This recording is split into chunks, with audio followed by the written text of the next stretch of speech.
High friends, good evening to all. இந்த video பதிவில் very இம்பார்ட்டண்டான ஒரு நியூஸ் பற்றி தான் பார்க்க போகிறோம். டிஆர்பி போர்டில் பிஓ எக்ஸாம் 2025-26க்கான நோட்டிஃபிகேஷன் எக்ஸாம் டேட்.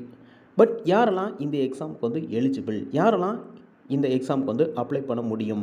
ஸோ இந்த எக்ஸாமுக்கு வந்து டெட் வந்து பாஸ் பண்ணியிருந்தால் தான் எலிஜிபிளா, இல்லை வந்து எக்ஸ்பீரியன்ஸ் வந்து இந்த பிஓ எக்ஸாமுக்கு வந்து தேவையா?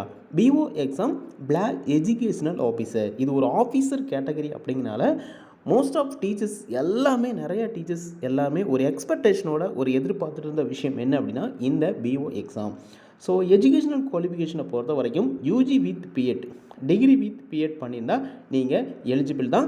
ஸ்டடியாக பேட்டர்னை பொறுத்த வரைக்கும் 10+2+3+2 or 1 இந்த ஃபார்மேட்டில் நீங்கள் யூஜி வித் பிஎட் பண்ணியிருந்தால் நீங்கள் வந்து 100% வந்து நீங்கள் எலிஜிபிள், நீங்கள் வந்து அப்ளை பண்ணலாம். பட் ஏஜ் லிமிட்டை பொறுத்த வரைக்கும் நமக்கு ஜென்ரல் கேட்டகரியில் வர்றீங்க அப்படின்னா 40. ஸோ 1/7/2025 ஜென்ரல் கேட்டகரியில் வரவங்க 40 இயர்ஸை கம்ப்ளீட் ஆகாமல் இருந்திருந்தால் நீங்கள் யூ ஆர் எலிஜிபிள். அதர் கேட்டகரியில் வர்ற எல்லாருமே BC, MBC, DNC, SC, ST, so எல்லாருமே அதர் கேட்டகரியில் வர்ற எல்லாருமே நீங்கள் 45 வரைக்கும் இந்த பிஓ எக்ஸாமுக்கு வந்து eligible. Age limit general 40, other category 45 வரைக்கும் இந்த பிஓ எக்ஸாமுக்கு வரைக்கும் எக்ஸாம் எலிஜிபிள் தான். 1/7/2025 45 கம்ப்ளீட் ஆகாமல் இருந்தால் நீங்கள் இந்த எக்ஸாமுக்கு வந்து அப்ளை பண்ணலாம். பட் தென் என்ன அப்படின்னா, இதுக்கான சிலபஸ் அப்படிங்கிறது வந்து டிஆர்பி போர்ட்லேயே அவங்க வந்து அப்டேட் பண்ணிக்கிறாங்க. அதை நீங்கள் டவுன்லோட் பண்ணி படிக்க ஸ்டார்ட் பண்ணுங்கள். இது டூரேஷன் அப்படின்னு பார்க்கும்போது நமக்கு ரொம்ப ஒரு கம்மியான நாட்கள் தான் இருக்குது. வேக்கன்சியை பொறுத்த வரைக்கும் நமக்கு 90+ வேக்கன்சி. இன்னும் நமக்கு வந்து என்ன அப்படின்னா ஒரு 30-40 + வேக்கன்சி வந்து நமக்கு வந்து அதிகமான வேக்கன்சி வந்து நமக்கு இருக்குது. ஸோ இதுவே ஒரு குட் அண்ட் ஃபஸ்ட்டு ஒரு வேக்கன்சி அப்படின்னு தான் நம்ம சொல்லணும். ஏன்னா பிஓ எக்ஸாம் பொறுத்த வரைக்கும் லாஸ்ட் நடந்த பிஓ எக்ஸாமில் பார்த்தீங்க அப்படின்னா ஜஸ்ட் ஒரு 33 வேக்கன்சி தான் அவங்க கொடுத்துருந்தாங்க. இதில் இந்த எக்ஸாமில் பார்த்தீங்க அப்படின்னா ரொம்பவே ஒரு ஹை லெவல் வேக்கன்சி வந்து நமக்கு இருக்குது. ஒரு குட் அண்ட் ஃபஸ்ட் ஆப்பர்ச்சுனிட்டி. ஏன்னா அசம்பிளி எலெக்ஷன் வரதுனால எல்லா ப்ராசஸுமே அவங்க குயிக்காக கண்டக்ட் பண்ணி போஸ்டிங்குமே அவங்க வந்து வெரி சூனஸ், மிக விரைவில் வந்து நமக்கு வந்து போஸ்டிங்குமே அவங்க போட்டுருவாங்க.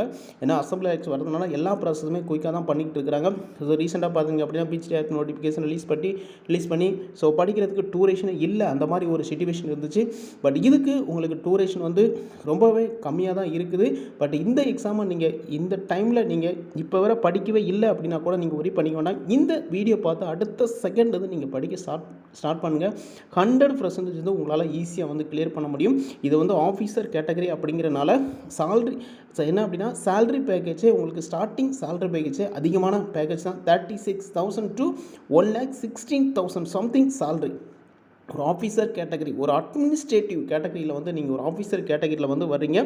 ஸோ இப்போ இருந்து நீங்கள் படிக்க ஸ்டார்ட் பண்ணிங்க அப்படின்னா நீங்களும் ஒரு பிஓ பிளாக் எஜுகேஷனல் ஆஃபீஸராக 100% வந்து உங்களால் போஸ்டிங் வாங்க முடியும். அதனால் நான் ஒர்க் போய்கிட்டு இருக்கேன் சார், நான் வந்து சில்ட்ரன்ஸு, நான் வந்து ஹவுஸ் ஒய்ஃபாக இருக்கிறேன் சார், இப்போ தான் சார் நான் பிஎட் வந்து ஃபஸ்ட் கம்ப்ளீட் பண்ணியிருக்கேன் சார், என்னால் இந்த எக்ஸாம் இப்போ ப்ரிப்பேர் பண்ண என்னால் போஸ்டிங் வாங்க முடியுமா அப்படின்னா 100% வந்து உங்களால் போஸ்டிங் வாங்க முடியும். இந்த எக்ஸாம் நான் படிக்கிறேன் சார், நான் வந்து ஒர்க்கை டிஸ்கண்டினியூ படித்தா மட்டும்தான் இந்த எக்ஸாமில் பாஸ் பண்ண முடியுமா அப்படிங்கிறது இல்லை. நீங்கள் ஒர்க் போயிட்டு ஏதோ ஒரு டெஸ்ட் ஷெடியூலை மட்டும் நீங்கள் கரெக்டாக ஃபாலோ பண்ணாலே ஈஸியாக வந்து கிளியர் பண்ண முடியும். ஸோ நம்மளோட அகாடமியில் நிறைய டெஸ்ட் பேஜஸ் வந்து போயிட்டு இருக்குது. ஸோ லாஸ்ட்டாக ஒரு நியூ டெஸ்ட் பேஜ் அனௌன்ஸ்மெண்ட் கொடுத்ததில் நிறைய டீச்சர்ஸ் என்ன அப்படின்னா, வீடியோ வந்து நான் வந்து லேட்டராக தான் சார் வாட்ச் பண்ணேன், என்னால் இப்போ ஜாயின் பண்ண முடியுமா, டேட் வந்து எக்ஸ்டெண்ட் கொடுக்க முடியுமான்னு கேட்குறீங்க. பட் அவங்களுக்கு நியூ டெஸ்ட் பேஜஸ்க்கான அனௌன்ஸ்மெண்ட் அண்ட் டேட் அப்படிங்கிறத வந்து எக்ஸ்டெண்ட் பண்ணி கொடுக்குறோம். டெஸ்ட் பேஜை பொறுத்த வரைக்கும் உங்களுக்கு ரொம்பவே யூஸ்ஃபுல்லாக இருக்கும். அதுக்கான டெஸ்ட் ஷெடியூல் ப்ளஸ் ஸ்டடி மெட்டீரியலுமே அவைலபிளாக இருக்குது. டெஸ்ட் ஷெடியூலை மட்டும் நீங்கள் கரெக்டாக ஃபாலோ பண்ணாலே 100% வந்து உங்களால் வந்து போஸ்டிங் அப்படிங்கிற வந்து வாங்க முடியும். ஏன்னா அப்படி இந்த டெஸ்ட் பேஜோட ப்ளஸ் என்ன அப்படின்னா பிடிஎஃப் மோடு ஒர்க்கிங் பீப்புளுக்கு வந்து ரொம்பவே யூஸ்ஃபுல்லாக இருக்கும். டே டைமில் வந்து நீங்கள் ஸ்கூலில் ஒர்க் பண்ணுறீங்க, இல்லை சில்ட்ரன்ஸ் ஃபேமிலி இருக்குது, என்னால் எனக்கு கம்ஃபர்டபுளான டைமில் டெஸ்ட் அட்டன் பண்ண முடியுமானா 100% வந்து பாசிபிள். நீங்கள் எந்த டைம் ஃப்ரீயாக இருக்கீங்களோ டெஸ்ட் அப்படிங்கிற வந்து அட்டன் பண்ண முடியும். ஏதோ ஒரு பிளான் பண்ணி நீங்கள் படித்தா மட்டும்தான் சிலபஸ் அப்படிங்கிற வந்து 100% வந்து கம்ப்ளீட் பண்ண முடியும்.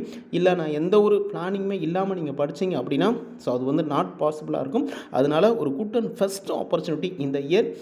இந்த இயரை மிஸ் பண்ணிட்டீங்க அப்படின்னா போஸ்டிங் வந்து நெக்ஸ்ட்டு கவர்மெண்ட் வந்து எலெக்ஷன் வந்து கவர்மெண்ட் வந்து நெக்ஸ்ட்டு போஸ்டிங் போடுவாங்களா மாட்டாங்களா அப்படிங்கிற ஒரு பெரிய ப்ராசஸ், அதை அனலைஸ் பண்ணவே நமக்கு ஒரு கொஸ்டின் மார்க்காக தான் இருக்குது. பட் இந்த இயரில் அசம்பிளி எலெக்ஷன் வரதுனால எல்லா ப்ராசஸுமே குயிக்காக பண்ண போகிறாங்க. நிறைய ரிட்டைர்மெண்ட் அப்படிங்கிறது வந்து இருக்குது. வேக்கன்சியுமே அதிக அளவு இன்க்ரீஸ் பண்ண போகிறாங்க. அது வந்து குட் அண்ட் ஃபெஸ்ட் ஆப்பர்ச்சுனிட்டி. உங்களோட லைஃப்பில் ஒரு ஃபைனல் சான்ஸ் அப்படிங்கிறது வந்து இந்த 2025 தான். அதனால் நோட்டிஃபிகேஷனை பொறுத்த வரைக்கும் நமக்கு அக்டோபர் எண்ட்லேயே நமக்கு வந்து ரிலீஸ் பண்ணதுக்கான பாசிபிலிட்டி இருக்குது. Very soon as possible. TRB போல் நெக்ஸ்ட் நோட்டிஃபிகேஷன் இந்த பிஓ எக்ஸாமுக்கான நோட்டிஃபிகேஷன் தான். பட் நோட்டிஃபிகேஷன் ரிலீஸ் பண்ணிட்டாங்க அப்படின்னா நமக்கு டூரேஷனே இருக்காது. இதுவே நீங்கள் வந்து ரொம்ப லேட் அப்படின்னு தான் நம்ம சொல்லுவோம். இப்போ பிஹெச்டிஆர்பி பார்த்தீங்க அப்படின்னா ஸோ அவங்க வந்து செப்டம்பரில் நோட்டிஃபிகேஷன் சொல்லியிருந்தாங்க. ஆனால் ஜூலையிலே அவங்க வந்து நோட்டிஃபிகேஷன் ரிலீஸ் பண்ணி இப்போ படிக்கிறதுக்கு டூரேஷன் இல்லை அப்படிங்கிற நிறைய டீச்சர்ஸ் வந்து ஃபீல் பண்ணிக்கிட்டு இருக்கிறாங்க. ஸோ அதே மாதிரி நீங்களும் ஃபீல் பண்ண வேண்டாம் அப்படிங்கிறதுக்காக தான் நம்ம சொல்கிறோம். இதுவே லேட் அப்படின்னு தான் சொல்லுவோம். ஸோ இந்த வீடியோ பார்த்து அடுத்த செகண்ட்லேருந்து நீங்கள் படிக்க ஸ்டார்ட் பண்ணுங்கள். ஈஸியாக வந்து கிளியர் பண்ணிடலாம். இனியும் வந்து நீங்கள் லேட் பண்ண வேண்டாம், டைம் வேஸ்ட் பண்ண வேண்டாம். ஸோ உங்களோட லைஃப்பில் நீங்களும் ஒரு கவர்மெண்ட் ஆஃபீஸராக ஆகணும், ஒரு கவர்மெண்ட் டீச்சராக ஆகணும் அப்படின்னு நினச்சிங்க அப்படின்னா உங்களோட லைஃப்பில் ஒரு ஃபைனல் இயர் இந்த 2025 எடுத்து நீங்கள் படிக்க ஸ்டார்ட் பண்ணுங்கள். ஈஸியாக வந்து கிளியர் பண்ணிடலாம். டெஸ்ட் பேட்ச் அண்ட் ஸ்டடி மெட்டில் வேணுங்கிறவங்க அந்த வீடியோட டிஸ்கிரிப்ஷன் ஆல் டீட்டெயில்ஸுமே இருக்கும். அதை ஃபாலோ பண்ணி நீங்கள் ஜாயின் பண்ணிக்கலாம். எஜுகேஷன் குவாலிஃபிகேஷனை பொறுத்த வரைக்கும் டிகிரி வித் பிஎட் அது ஒரு 10 சப்ஜெக்ட் வந்து அவங்க வந்து மென்ஷன் பண்ணிக்கலாம். அந்த சப்ஜெக்ட்டில் நீங்கள் யூஜி வித் பிஎட் பண்ணியிருந்தால் மட்டும்தான் நீங்கள் eligible. UG plus BEd and integrate degree so complete பண்ணியிருந்தாலும் நீங்கள் வந்து இந்த எக்ஸாமுக்கு வந்து எலிஜிபிள் தான். அதனால் தொடர்ந்து இந்த எக்ஸாமுக்கு யாரெல்லாம் எலிஜிபிளாக இருக்கீங்களோ தொடர்ந்து தன்னம்பிக்கையோட படிங்க. ஈஸியாக வந்து கிளியர் பண்ணிடலாம். Test base and study material வேணுங்கிறவங்க அந்த வீடியோட டிஸ்கிரிப்ஷன் ஆல் டீட்டெயில்ஸுமே இருக்கும். அதை ஃபாலோ பண்ணி நீங்கள் ஜாயின் பண்ணிக்கலாம். க்ளோசிங் டேட் ஆஃப் ரெஜிஸ்ட்ரேஷன் எப்போ எக்ஸாம் ஸ்டார்ட் ஆகுது அப்படிங்கிற ஆல் டீட்டெயில்ஸுமே இந்த வீடியோட டிஸ்கிரிப்ஷனில் கொடுக்குறோம். அதை ஃபாலோ பண்ணி நீங்கள் வில்லிங்காக இருக்கிறவங்க ஜாயின் பண்ணிக்கலாம். இனியும் வந்து நீங்கள் லேட் பண்ண வேண்டாம். உங்களோட லைஃப்பில் ஒரு ஃபைனல் சான்ஸ் இந்த 2025 தான். இந்த சான்ஸை மிஸ் பண்ணிட்டீங்க அப்படின்னா போஸ்டிங் எப்போவுமே வாங்க முடியாத ஒரு சிச்சுவேஷன் வரும். சார் கேட்கலாம், சார் நெக்ஸ்ட்டு வந்து எக்ஸாம் வராதா? எக்ஸாம் வரும், ஆனால் போஸ்டிங் வேக்கன்சி இருக்குமா அப்படிங்கிறது தெரியாது. ஏன்னா நெக்ஸ்ட் இயர் கால்ஃபர் பண்ணுவாங்களா அப்படிங்கிறதுமே நமக்கு தெரியாது. ஸோ எப்போ நமக்கு ஒரு ஆப்பர்ச்சுனிட்டி கிடைக்குதோ அது நீங்கள் ஒரு கரெக்டான வேயில் வந்து நீங்கள் ப்ராப்பராக நீங்கள் பண்ணால் மட்டும்தான் ஈஸியாக வந்து போஸ்டிங் வாங்க முடியும். அதனால் தொடர்ந்து தன்னம்பிக்கையோடு படிங்க. ஈஸியாக வந்து கிளியர் பண்ணிடலாம். Test page and study material வேணுங்கிறவங்க இந்த வீடியோட டிஸ்கிரிப்ஷனில் ஆல் டீட்டெயில்ஸும் இருக்கும். அதை ஃபாலோ பண்ணி நீங்கள் ஜாயின் பண்ணிக்கலாம். இனியும் வந்து நீங்கள் லேட் பண்ண வேண்டாம். கண்டிப்பாக எல்லாருமே இந்த எக்ஸாமில் போஸ்டிங் வாங்கணும். அதுக்கு வியாச அங்கடகம் சார்பாக வாழ்த்துக்களை தெரிவிச்சிடும். Okay friends, thank you.